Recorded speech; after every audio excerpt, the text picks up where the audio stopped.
Howdy and welcome back. So we're going to cover errors in expressions next. Let me pull this up.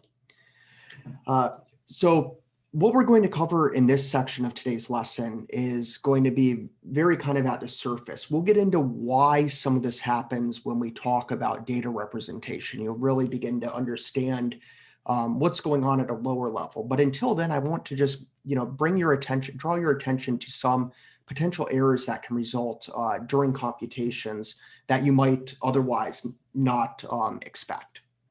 So, errors in expressions. A number of errors can present during expression evaluation. For instance, one of the most common errors occurs when the result of an operation cannot be represented in the object where it is to be stored. So let's go ahead and look at this code here. This standard library numeric limits method lives in the header file limits, similar to how the IOStream utilities live in IOStream. This lives in limits. Here, what I'm asking it to store within I is going to be the maximum possible value that can be stored in an integer. So that's the function. Here's the type that I'm inquiring about. If I output this value, I see a relatively big number here. If I now add 1 to that value, we see an unexpected result. We see some negative value. What's happened here is called overflow, and it results when a calculation produces a result greater in value than that which can be stored. We said the maximum value that can be stored in this integer, remember, we're dealing with a finite number of bits, was this large number here. Adding 1 to it essentially went outside the range of values that we could store within that finite sequence of bits. And what happened was we overflowed into the negative range that we're able to store. Because remember, an int is going to be signed, so it can store positive and negative values. Why overflow happens in this manner, we'll cover during the data representation lecture, and you'll have a pretty good idea as to precisely what's happening when that 1 gets added to it. So here's the other thing that I'd like to draw your attention to. It really illustrates that floating point numbers are but approximations. Consider that on my machine, adding 0.15 to 0.15 evaluates to 0.29 repeating, not the 0.3 that we were expecting. Floating point numbers are fundamentally imprecise because they represent fractional values with a finite number of bits.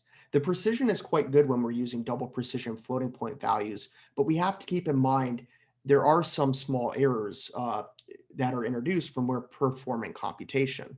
For instance, we might have some floating point values in base 10 that are non-repeating. However, once we convert them into base 2 in binary, it's stored as a repeating decimal value, if you will, in base 2.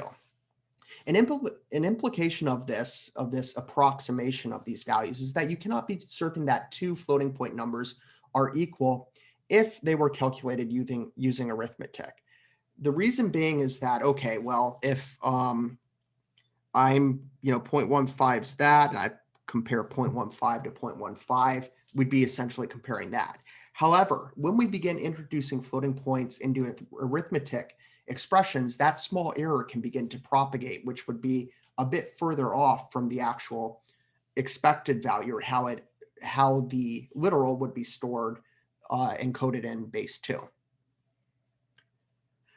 To reinforce this is going to be an exaggeration because in practice we have a lot more digits of precision, but let's just assume that a computer truncates all numerical values to 4 decimal digits. And again, we're just speaking in decimal here because it's easier opposed to base 2. Let's assume we have a floating point number, A's initialized with 2/3. In our computer, this would be stored as 0.666 because it is a repeating fraction or repeating decimal. The relative error would then be 2/3 minus 0.666 over 2/3. So that's going to be the error essentially over the expected. And we see that the relative error is relatively small. However, notice what happens when A is added to itself 6 times over. So 0.666 plus 0.66 gets us to 1.33. Let's go ahead and add another 0.66 to this and continue this process 3 more times after that. In this case, that small error gets propagated across each of those additions. And in this case, what we see is the expected value of 4 subtract the actual value. So the error over the expected value has a lot larger relative error. So the error is propagated and we're further from the expected value. Same thing's happening in base 2 when we're using those approximations through our calculations. So again, it's always best to not compare two floating point numbers directly, especially when arithmetic's involved. But instead, what we like to do is essentially compare their difference and see whether or not it falls within some sort of accepted tolerance.